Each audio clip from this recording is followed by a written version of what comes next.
నమస్తే, welcome to V3 news. లక్ష్యం సమాజహితం paper ముచ్చట కార్యక్రమానికి స్వాగతం. ఈరోజు ప్రధాన దినపత్రికల్లో వచ్చిన ముఖ్యమైన వార్తను చూసుకున్నట్టయితే ముందుగా ఈనాడు చూసుకున్నట్టయితే ఈనాడులో ఉప్పెనెల సైబర్ దాడి అంటూ వార్తా కథనాన్ని ప్రచురించడం జరిగింది. సప్లై చైన్ అటాక్ వన్కు ఆపరేటింగ్ సిస్టమ్ అమలు ఉండాలని చెప్తున్న నిపుణులు ఉచితంగా ఇచ్చే యాంటీ వైరస్ను వాడొద్దని సూచన. సంస్థలైతే ప్రత్యేక సైబర్ భద్రతా విధానాన్ని రూపొందించుకోవాలని చెప్పి హితవు. సైబర్ దాడికి సంబంధించిన ఒక ప్రత్యేక కథనాన్ని ఈనాడు ప్రచురించడం జరిగింది.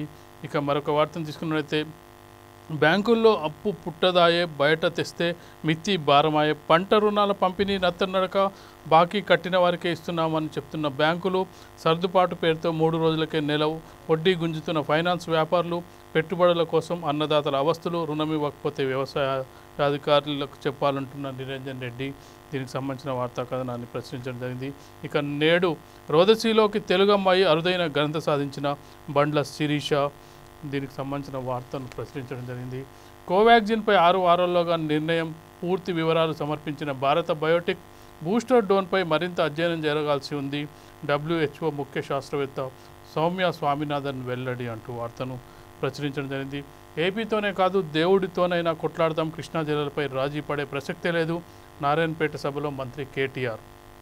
కృష్ణా జిల్లాలపై సెంటిమెంట్ను రెచ్చగొడుతున్నారు, ఇద్దరు ముఖ్యమంత్రులు మాట్లాడుకొని పరిష్కరించుకోవచ్చన్న తెలంగాణ నేతల తెలుగుదేశం సమావేశంలో చంద్రబాబు ఇద్దరు నేతలు కూర్చొని మాట్లాడుకుంటే సరిపోతుందని చెప్పడం జరిగింది. తెలంగాణలో స్థానం లేదు, నీళ్లు నిధులు దోచుకున్నందుకు వాళ్ళను ఆశీర్వదించాలా, వైఎస్ వారసులను అధికారంలోకి వస్తామని కాంగ్రెస్ పగటి కలలు అంటూ హరీష్ రావు ఎద్దేవా చేసిన అంశాన్ని ఇక్కడ ప్రచురించడం జరిగింది. సీఎం ఉద్యోగాల ప్రకటన మళ్ళీ మోసం అంటూ PCC అధ్యక్షుడు రేవంత్ రెడ్డి పైరవడాన్ని ఇక్కడ ప్రచురించడం జరిగింది. ఇవి ఈనాడులో ముఖ్యంగా వచ్చిన వార్తను తీసుకున్నట్టయితే ఇక వెలుగు దినపత్రిక తీసుకున్నట్టయితే వెలుగులో ఒక ఆసక్తికరమైన ప్రత్యేకమైన విశ్లేషణాత్మకమైన కథనాన్ని ఇవ్వడం జరిగింది. ఐటీలో వర్క్ ఫ్రమ్ హోమ్ ఎఫెక్ట్, లక్షల కుటుంబాలు ఆగమైనవి, రోడ్డున పడ్డ ఆఫీస్ బాయ్లు, డ్రైవర్లు, క్యాంటీన్లు వర్కర్లు, సెక్యూరిటీ గార్డులు, మెకానిక్లు.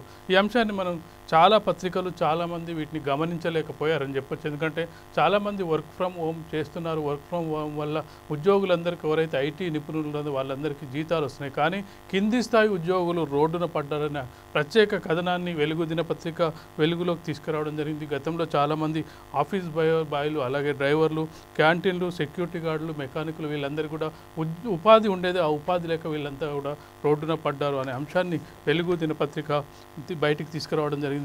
ఇక మరొక వార్తను తీసుకున్నట్టయితే ఇయాల్టి నుంచి బోనాలు అనే కథనాన్ని ఇవ్వడం జరిగింది. ఈరోజు నుంచి హైదరాబాద్లో బోనాలు సంబరం ప్రారంభమవుతుంది.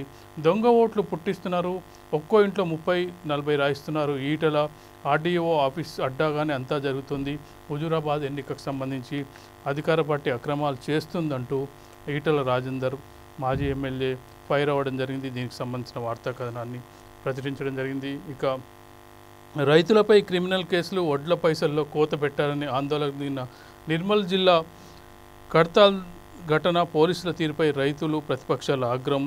ఇక నాటు కోళ్లకు మస్తు గిరాకీ అంటూ మరొక ప్రత్యేక కథనాన్ని ప్రచురించడం జరిగింది. ఫారం కోళ్ల కంటే ఊరు కోళ్లనే కాయిస్ చేస్తున్న జనం. హైదరాబాద్ సిటీ శివారులో 500 పోల్ట్రీలో జోరుగా పెంపకం, నాటుకోడి చికెన్ వాడకం, మేజర్ వాటా బోనాల సీజన్దే, రాష్ట్రంలో 8000 ఫామ్లో 1.75 లక్షల కోట్ల సంరక్షణ అంటూ వార్తను ప్రచురించడం జరిగింది.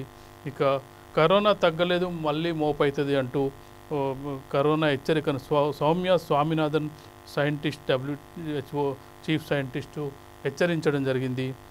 ABVP కార్యకర్తలపై లాఠీ చార్జ్ అనే ఫోటోను ప్రచురించడం జరిగింది. ఇక్కడ ఇవి ఈరోజు మనకు ముఖ్యంగా వెలుగు దినపత్రికలో వచ్చిన వార్తా కథనాలు తీసుకున్నట్టయితే ఇక నమస్తే తెలంగాణ తీసుకున్నట్టయితే నమస్తే తెలంగాణలో వైఎస్ వారసులకు ఈ గడ్డ మీద జాగివ్వమంటూ తెలంగాణను సిగరెట్టుతో పోల్చిన రాజశేఖర రెడ్డి, ఆయన వెటకారాలను తెలంగాణ ప్రజలు మర్చిపోరు అంటూ సదాశివపేటలో ఆర్థిక మంత్రి హరీష్ రావు వ్యాఖ్యలకు సంబంధించిన వార్తను ప్రచురించడం జరిగింది. ఇక మన వాటా నీళ్లు మనకే, ఏపీతో కొట్లాటే అంటూ కేటీఆర్కి సంబంధించిన కథనాన్ని ప్రచురించడం జరిగింది.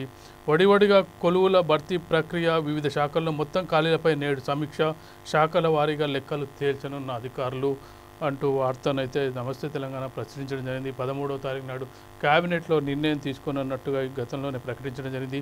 పల్లె మురిసే, పట్నం మెరిసే, ఎటు చూసిన హరిత సొబగులు, పరిశుభ్రత పరిసరాలు కొత్త రూపు సంతరించుకున్న గ్రామాలు పట్టణాలు ఇది పల్లె పట్టణ ప్రగతికి సంబంధించిన వార్తా కథనాన్ని నమస్తే తెలంగాణ ప్రచురించడం జరిగింది.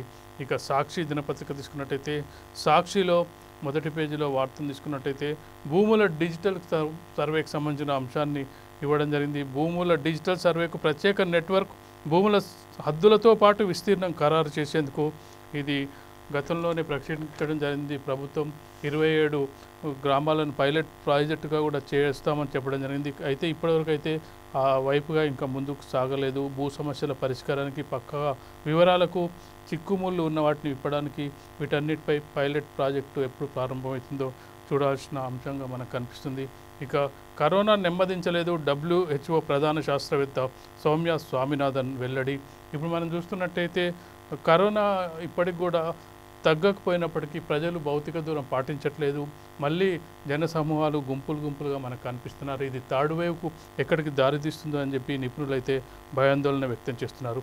దేవునితోనైనా కొట్లాడతామంటూ కేటీఆర్కు సంబంధించిన వార్తా కథనాన్ని సాక్షి దినపత్రిక ప్రచురించడం జరిగింది. నేడే అంతరిక్షంలోకి తెలుగు అతివ బియ్యం అక్రమార్కులకు పెద్దల అంటూ మరొక వార్తా కథనాన్ని ప్రచురించడం జరిగింది.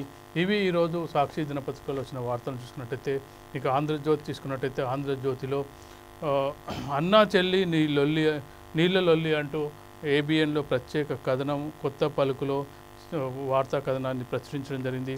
హుజూరాబాద్ రంగంలోకి కేసీఆర్ హుజూరాబాద్ ఉప ఎన్నికపై ప్రత్యేక దృష్టి మంత్రి హరీష్ రావు ద్వారా మంత్రాంగం నిరంతరం పర్యవేక్షిస్తున్న ఆర్థిక మంత్రి కేసీఆర్కు రోజువారీ సర్వే నివేదికలు దీనికి సంబంధించిన వార్తా కథనాన్ని ప్రచురించడం జరిగింది.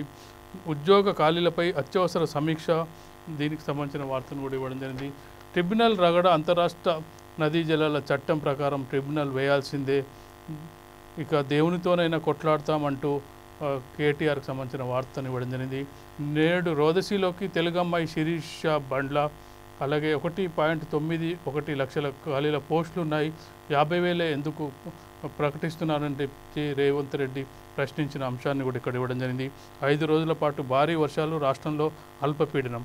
ఇవి ఆంధ్రజ్యోతిలో ముఖ్యంగా వచ్చిన వార్తలు తీసుకున్నట్టయితే ఇవి ఈరోజు ముఖ్యంగా ప్రధాన దినపత్రికల్లో వచ్చిన ముఖ్యమైన వార్తల్ని వీటిపై విశ్లేషించే ముందు పేపర్ ముచ్చట